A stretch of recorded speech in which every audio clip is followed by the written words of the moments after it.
Zoom is the most preferred app for business meetings, and surprisingly not. It is also the loved app for podcasters to record their remote podcasts. But Zoom isn't really designed to record podcasts like Riverside FM or Squadcast. So here's what we can do to get the best out of Zoom for our remote recordings for episodes and make it into our podcasting studio. Now I will walk through Zoom for best possible audio and video settings. So first we'll move to the audio tab. Now here we need to first check if our speaker and microphones are correctly selected, and then we can also test out the speaker and mic from these options, and then make sure that you are unchecking this option automatically adjust microphone volume, so that your audio file doesn't look like this and this and this and this as you proceed the call. Then we need to move to the audio profile.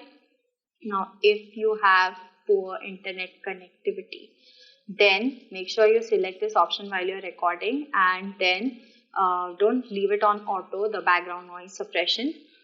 Keep it low. Faint background noises will be removed in this case.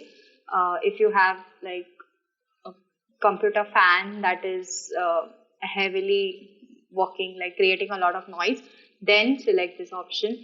And then if you have some dog barks or something, then go for this option. But in most cases, you leave it on low. If your internet connectivity is good enough, it's stable. When I say good, I mean stable. Then click on original sound for musicians and select this high fidelity music mode on. If you are wearing headphones, then you do not need to select this option, echo cancellation. If you are not wearing them, then you will have to select this option. And then we have just one more setting that is in recordings. So when you go in recordings, first you have to make sure that the place where the files are getting stored has a decent amount of storage available, and then we need to select this option, record a separate audio file for each participant.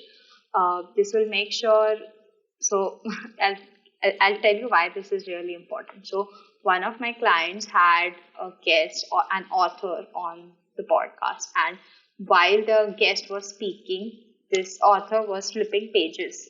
The podcaster was flipping pages, and everything got captured on one single track, and I could do nothing but complain.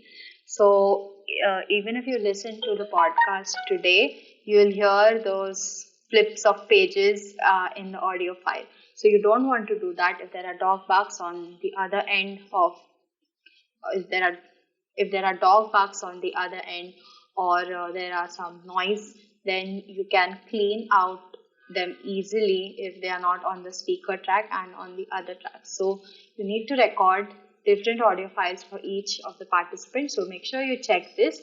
And then I also suggest my clients to not check this, that is the timestamp to the recording. What this will do is, if you have those timestamps, it becomes very evident that you are reusing the content of your podcast. So I like to leave it unchecked, and that way there is no timestamp on your recorded files. So that's all the setting that you need to do in Zoom. So the downside of recording on Zoom is that the audio and video quality largely depends on the speed of the internet. And so even if one of the attendees is facing an internet issue, you can hear musical sounds in the background. So this is not something you want. So the best practice would be to, switch to a platform which doesn't heavily rely on your internet connectivity and records your files locally, like Riverside FM and the other platforms too. Other than this, I'll also like to highlight some key practices you must follow to make the life of your editor easier. Number one, make sure the guest and the host, both of them, are wearing headphones, and the input of the headphones, that is the audio output, is clearly selected, that one that you're wearing. And what this will do is it will not allow the noise that is coming from the speaker to be captured by the mic. and it will make your life of your editor easier because there's no audio bleed from the other guest, and the file will be clean and will have only your voice on the track. The second is make sure you are using a mic. The difference of audio with and without a mic, you can test it out for yourself. Either ensure that you have a mic, a standalone mic that you can use for recording, or you have an inbuilt mic with a headphone, the way I am using right now, to communicate on Zoom. The third is you need to keep consistent distance between your mouth and the mic, the way it is right now in this setting. Even if your mic is standalone mic, make sure you're speaking at a particular distance from the mic and not change it throughout the call duration. This will make sure that it doesn't sound that you are talking from different settings throughout the call. Like if you talk far away from the mic, it's going to sound as if you're talking from far. If you go too close, the voice will sound very intense.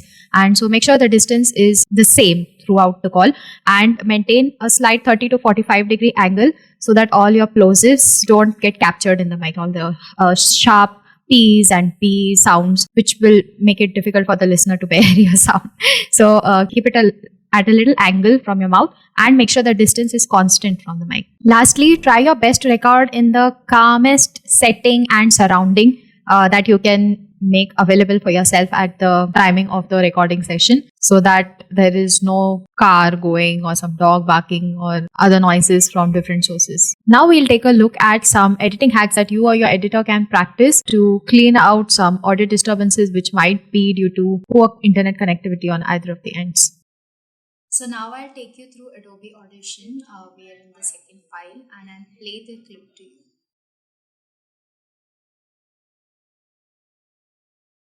First, first, first, first, first. As you can hear, what is being said is first.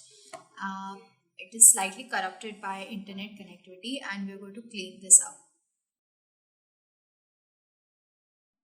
Now it must sound seamless.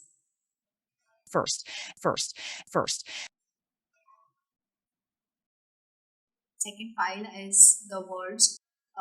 That was the main reason why, and it's slightly corrupted by internet. I'll play the clip to you and then I'll clean. That was one of the main reasons why.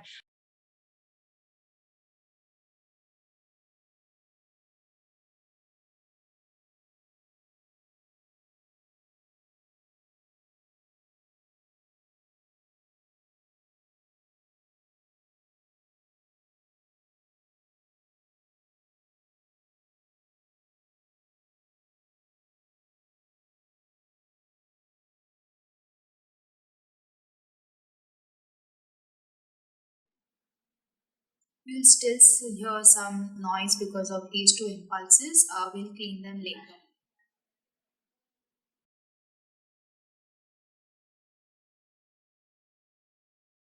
That was one of the main reasons why. That was one of the main reasons. We'll clean these impulses now.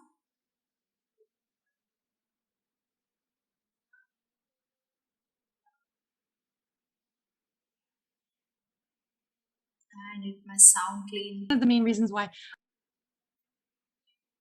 That's it. That is all for today. Thumbs up the video if you found this useful. Subscribe to the channel for more on podcasting and content. If you have any questions or suggestions, drop a comment below. And until we meet next time, I'm Manali signing off.